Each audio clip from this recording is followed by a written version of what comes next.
Hello friends, എല്ലാവർക്കും മഹാലക്ഷ്മി സീരിയലിൻ്റെ ഇന്നത്തെ എപ്പിസോഡിൻ്റെ റിവ്യൂയിലേക്ക് സ്വാഗതം. അങ്ങനെ മേഘൻ ഉണരുന്നതിന് മുൻപ് തന്നെ കണ്ണനും മഹാലക്ഷ്മിയും അനന്തവും ലേഖയും മൂന്നാറ് വിടുന്നു.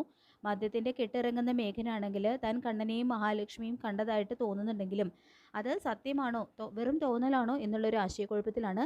അങ്ങനെ സത്യം കണ്ടെത്താനായിട്ട് മേഘൻ ഹോട്ടൽ മാനേജറുടെ അടുത്ത് ചെല്ലുകയും തൻ്റെ മൊബൈലിലുള്ള കണ്ണൻ്റെയും മഹാലക്ഷ്മിയുടെയും ഫോട്ടോ കാണിച്ചു കൊടുത്ത് ഇവരിവിടെ താമസിച്ചിരുന്നു എന്ന് ചോദിക്കുമ്പോൾ നേരത്തെ തന്നെ അനന്തവും കണ്ണനും മാനേജറോടെല്ലാം പറഞ്ഞു വെച്ചിരുന്നതോടും തന്നെ അയാൾ സത്യമൊന്നും പറയുന്നില്ല. ശേഷം മാനേജർ കണ്ണനെ വിളിച്ച് വിവരം പറയുന്നുണ്ട് കേട്ടോ. മേഘൻ അന്വേഷിച്ചതായി എന്നുള്ള വിവരം പറയുന്നുണ്ട്.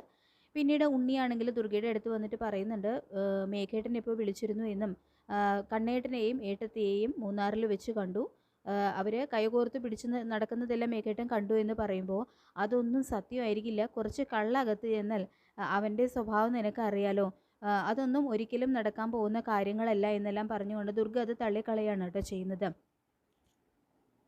പിന്നീട് മേഘൻ റൂം ബോയെ വിളിപ്പിക്കുകയും അയാൾക്ക് കുറച്ച് കാശ് കൊടുത്ത് അയാളെ കൊണ്ട് സത്യം പറയിപ്പിക്കാനൊക്കെ ശ്രമിക്കുന്നുണ്ടെങ്കിലും മേഘൻ്റെ സ്വഭാവം വ്യക്തമായിട്ട് അറിയാവുന്നതുകൊണ്ട് തന്നെ കണ്ണനെ ചതിക്കാനായിട്ട് അയാൾ തയ്യാറാകുന്നില്ല. അവരവിടെ താമസിച്ചിരുന്നില്ല എന്ന് തന്നെ തീർത്ത് പറയാണ് റൂം ബോയ്. പക്ഷേ മേഘനാണെങ്കിൽ അയാൾ പറയുന്നത് പൂർണ്ണമായിട്ടും വിശ്വസിക്കുന്നില്ല. മൂന്നാറിൽ തന്നെയുള്ള പല പ്രദേശങ്ങളിലും കണ്ണനെയും മഹാലക്ഷ്മിയെയും കുറിച്ച് മേഘൻ അന്വേഷിക്കുന്നുണ്ടെങ്കിലും ഒരു വിവരവും മേഘന് കിട്ടുന്നില്ല കേട്ടോ. ഒരു പക്ഷേ ഞാൻ അവരെ കണ്ടു എന്ന് മനസ്സിലാക്കി അവരിപ്പോൾ തന്നെ നേരത്തെ തന്നെ സ്ഥലം വിട്ടതാണെങ്കിലോ, എന്തായാലും ഇതിൻ്റെ പുറകിലുള്ള സത്യാവസ്ഥ കണ്ടുപിടിച്ചിട്ട് തന്നെ ബാക്കി കാര്യം എന്ന് തീരുമാനിച്ചുകൊണ്ട് മേഘനും നാട്ടിലേക്ക് പോകുന്നുണ്ട് കേട്ടോ. അങ്ങനെ കണ്ണനും മഹാലക്ഷ്മിയും അനന്തവും ലേഖയും സുരക്ഷിതരായിട്ട് നാട്ടിൽ തിരിച്ചെത്തുന്നു. അപ്പോൾ അവർ തിരിച്ചെത്തിയ വിവരറിഞ്ഞ് മാർക്കോ അവരെ കാണാനായിട്ട് വരുന്നുണ്ട്. തുടർന്ന് മേഘൻ അവിടെ വന്ന കാര്യങ്ങളെല്ലാം കണ്ണനും മഹാലക്ഷ്മിയും മാർക്കോയോടായിട്ട് പറയുന്നുണ്ട്. അപ്പോൾ മാർക്കോ പറയുന്നുണ്ട്, ഓഹോ അപ്പോൾ അവൻ എന്നെ പേടിച്ച് മൂന്നാറിലേക്കാണോ വന്നത്, ഏതായാലും കണ്ണൻ സാറ് നടന്നു തുടങ്ങിയ കാര്യം അവൻ അറിഞ്ഞില്ലല്ലോ എന്ന് പറയുമ്പോൾ ഇനിയാണ് പേടിക്കേണ്ടത് മാർക്കോ. ഏതായാലും കണ്ണേട്ടൻ നടന്ന കാര്യം അവൻ മദ്യത്തിൻ്റെ ലഹരിയിലാണെങ്കിലും കണ്ടിട്ടുണ്ട്. അപ്പോൾ ബോധം വന്നു കഴിഞ്ഞാൽ സത്യം കണ്ടെത്താനായിട്ട് അവൻ്റെ ഭാഗത്ത് നിന്ന് ചിലപ്പോൾ ശ്രമം ഉണ്ടാവും. ഇനിയാണ് നമ്മൾ കൂടുതൽ ശ്രദ്ധിക്കേണ്ടത് എന്നെല്ലാം പറയുന്നുണ്ട് കേട്ടോ മഹി.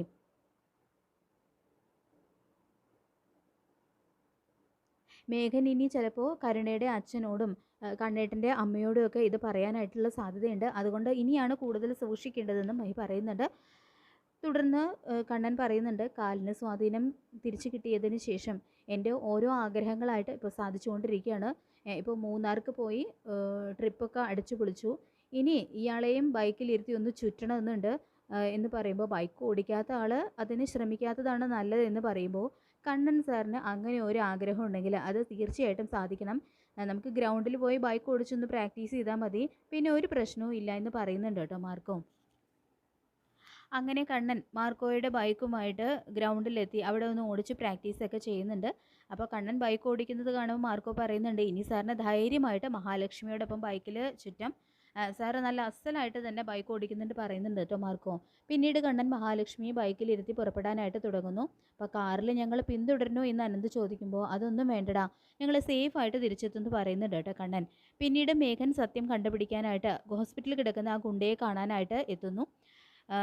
എന്നിട്ട് അയാളോട് പറയുന്നുണ്ട്, ഞാൻ ഒരുത്തനെ കൊല്ലാൻ വേണ്ടിയിട്ട് നിന്നെയൊക്കെ വിട്ടില്ലേ, അവൻ മലയ്ക്ക് പോകുന്ന സമയത്ത് നടന്നോ നടന്നില്ലയോ അത് മാത്രം നീ എഴുതി കാണിച്ചാൽ മതി എന്ന് പറഞ്ഞുകൊണ്ട് അയാളെ കൊണ്ട് പേപ്പറിൽ എഴുതിപ്പിക്കാനായിട്ട് ശ്രമിക്കുന്നുണ്ട്.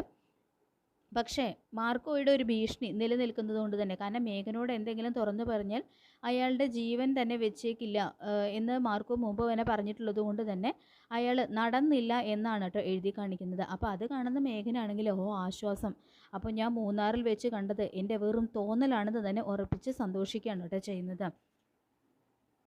പിന്നീട് കാണിക്കുന്നത് കണ്ണൻ മഹാലക്ഷ്മിയും ബൈക്കിൻ്റെ പുറകിലിരുത്തി പോകുന്ന സമയമാണ്. അപ്പോൾ ഇതേ സമയം തന്നെയാണ് പ്രതാപനും കരുണയും കാറിൽ കമലേശ്വരത്തേക്ക് പോകാനായിട്ട് അവർ വന്നുകൊണ്ടിരിക്കുകയാണ് കേട്ടോ. പെട്ടെന്ന് തന്നെ പ്രതാപൻ്റെ കാറ് നിയന്ത്രണം തെറ്റി കണ്ണൻ്റെ ബൈക്കിൽ വന്ന് ഇടിക്കുന്നുണ്ട്. കാറിലിരിക്കുന്ന പ്രതാപനെയും കരുണയെയും കണ്ട് മഹിയും കണ്ണനും ശരിക്കും വല്ലാതാവുന്നുണ്ട് കേട്ടോ. അപ്പോൾ പ്രതാപനും കരുണയ്ക്കാണെങ്കിൽ കണ്ണനെയും മഹാലക്ഷ്മിയും തിരിച്ചറിയാനായിട്ട് കഴിയുന്നില്ല, കാരണം അവർ ഹെൽമെറ്റ് ഇട്ടുള്ളത് കൊണ്ട് തന്നെ കണ്ണനെ അവർക്ക് മനസ്സിലാക്കാനായിട്ട് കഴിയുന്നില്ല. അങ്ങനെ അവർ പോയതിന് ശേഷം കണ്ണൻ പറയുന്നുണ്ട്, എന്തായാലും ഹെൽമെറ്റ് ഇട്ടുള്ളത് കൊണ്ട് അവർക്ക് നമ്മളെ മനസ്സിലായില്ല എന്ന് കണ്ണൻ പറയുമ്പോൾ എന്തായാലും നമ്മളിനി സൂക്ഷിക്കണം കണ്ണേട്ടാ, ഇനി ഇത്തരം സാഹസമൊന്നും വേണ്ട എന്ന് മഹി കണ്ണനോടായിട്ട് പറയുന്നുണ്ട്. പിന്നീട് കുറച്ച് കഴിഞ്ഞതിന് ശേഷം കരുണ പ്രതാപനോട് പറയുന്നുണ്ട്, ആ ബൈക്കിൽ പോയത് കണ്ണനും ലക്ഷ്മിയാണോ എന്ന് എനിക്കൊരു സംശയം അച്ഛാ എന്ന് പറയുമ്പോൾ, അതെങ്ങനെ മോളെ, അവർ മൂന്നാറിലല്ലേ, പിന്നെ ആ ബൈക്കിൽ ഇരുന്ന പെൺകുട്ടി ധരിച്ചിരുന്നത് ചുരിദാറല്ലേ, ലക്ഷ്മി സാധാരണ സാരിയല്ലേ ധരിക്കാറ്, പിന്നെ വീൽ ചെയറിൽ സഞ്ചരിക്കുന്ന കണ്ണൻ എങ്ങനെയാ മോളെ ബൈക്ക് ഓടിക്കുന്നത്, എല്ലാം മോളുടെ തോന്നലാണ്, അവരെക്കുറിച്ച് ആലോചിച്ചിരുന്നിട്ട് തന്നെയാണെന്നൊക്കെ പ്രതാപൻ പറയുന്നുണ്ടെങ്കിലും എന്തായാലും എനിക്ക് ചില സംശയങ്ങളൊക്കെ തോന്നുന്നുണ്ട് അച്ഛാ എന്ന് പറയുന്നുണ്ട് കേട്ടോ കരുണ. ശേഷം പ്രതാപൻ കരുണയും കൂട്ടി കമലേശ്വരത്ത് എത്തുന്നു. അപ്പോൾ കരുണയെ കാണുന്നതും മോൾക്ക് വരാൻ തോന്നിയല്ലോ എന്ന് പറഞ്ഞുകൊണ്ട് കരുണയോട് സ്നേഹത്തിലൊക്കെ പെരുമാറുന്നുണ്ട് ദുർഗ. അപ്പോൾ കരുണ പറയുന്നുണ്ട്, ഞങ്ങൾ ഇങ്ങോട്ട് വരുന്ന സമയത്ത് ഒരു സംഭവം ഉണ്ടായി അമ്മേ എന്ന് പറഞ്ഞുകൊണ്ട് നടന്ന കാര്യങ്ങളെല്ലാം ദുർഗയോടും ഉണ്ണിയോടായിട്ട് കരുണ പറയുന്നുണ്ട് കേട്ടോ. അപ്പോൾ ദുർഗ പറയുന്നുണ്ട്, മേഘനും ഉണ്ണിയെ വിളിച്ച് പറഞ്ഞിരുന്നു, അവനെയും അവളെയും മൂന്നാറിൽ വെച്ച് കണ്ടിരുന്നു എന്ന്, അവന് അവൻ്റെ കൈ കോർത്ത് പിടിച്ച് നടക്കുന്നതാണ് കണ്ടത് എന്നെല്ലാം മേഘൻ പറഞ്ഞു എന്ന് പറയുമ്പോൾ, അവൻ കള്ളിൻ്റെ പുറത്ത് പറഞ്ഞതായിരിക്കുന്നു കരുതി ഞങ്ങൾ അതത്ര കാര്യമാക്കിയില്ല എന്നെല്ലാം പറയുന്നുണ്ട് കേട്ടോ ദുർഗ. അപ്പോൾ പ്രതാപൻ പറയുന്നുണ്ട്, അങ്ങനെയാണെങ്കിൽ അവരെന്തെങ്കിലും നമ്മളിൽ നിന്ന് മറച്ചു പിടിക്കുന്നുണ്ടോ ദുർഗയെ, ഞാനും ഒരിക്കൽ അവൻ കാർ ഡ്രൈവ് പോയതുപോലെ എനിക്കും തോന്നിയിട്ടുണ്ട് എന്നെല്ലാം പ്രതാപന് പറയുമ്പോൾ, നമ്മൾക്ക് എല്ലാവർക്കും ഇങ്ങനെ ഒരു തോന്നലുണ്ടായ സ്ഥിതിക്ക് ഇതിൻ്റെ സത്യം കണ്ടെത്തിയേ പറ്റൂ എന്ന് തന്നെ പറയുന്നുണ്ട് കേട്ടോ കാരണം, അല്ലെങ്കിൽ എനിക്ക് മനസ്സമാധാനത്തോടെ ഇറങ്ങാൻ കഴിയില്ല എന്നും ദുർഗ പറയുന്നുണ്ട്.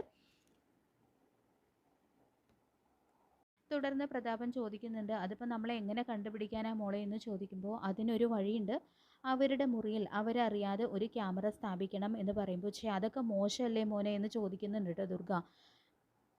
എന്തായാലും അയാൾക്ക് കാലിന് സ്വാധീനശക്തി കിട്ടിയിട്ടുണ്ടെങ്കിൽ അവർ തമ്മിൽ ദാമ്പത്യമൊന്നും ഉണ്ടായിരിക്കില്ല, അതുകൊണ്ട് അതിൽ കുഴപ്പമൊന്നുമില്ല എന്ന് പറയുന്നുണ്ട് കേട്ടോ ഉണ്ണി. ഇനി എങ്ങാനും അയാൾക്ക് കാലിന് സ്വാധീനശക്തി കിട്ടിയിട്ടുണ്ടെങ്കിൽ മുറിയിലെത്തിയാൽ കണ്ണേട്ടൻ നടക്കാതിരിക്കില്ല, എങ്കിൽ മാത്രമേ നമുക്ക് ഇതിൻ്റെ സത്യാവസ്ഥ കണ്ടുപിടിക്കാൻ കഴിയൂ എന്ന് പറയുമ്പോൾ, അതൊരു നല്ല ഐഡിയ ആണെന്നും ഇപ്പോഴെങ്കിലും നിങ്ങളുടെ തലയിൽ ആൾതാമസം ഉണ്ടെന്ന് തെളിയിച്ചല്ലോ എന്ന് പറയുന്നുണ്ട് കേട്ടോ കാരണം ഉണ്ണിയോടായിട്ട്. അങ്ങനെ കണ്ണനും മഹാലക്ഷ്മിയോ അറിയാതെ അവരുടെ മുറിയിൽ ക്യാമറ സ്ഥാപിച്ച് അതിൽ നിന്നും സത്യം കണ്ടെത്താനായിട്ട് തുടങ്ങുകയാണ് കേട്ടോ കരുണയും പ്രതാപനും ഉണ്ണിയും ദുർഗയും കൂടിയിട്ട്. അപ്പം നമുക്ക് കാത്തിരിക്കാം മഹാലക്ഷ്മി സീരിയലിൻ്റെ ലേറ്റസ്റ്റ് എപ്പിസോഡിനായിട്ട്. ഈ റിവ്യൂ ഇഷ്ടപ്പെട്ടെങ്കിൽ ലൈക്ക് ചെയ്യുക, ചാനൽ കൂടി ഒന്ന് സബ്സ്ക്രൈബ് ചെയ്യുക. താങ്ക്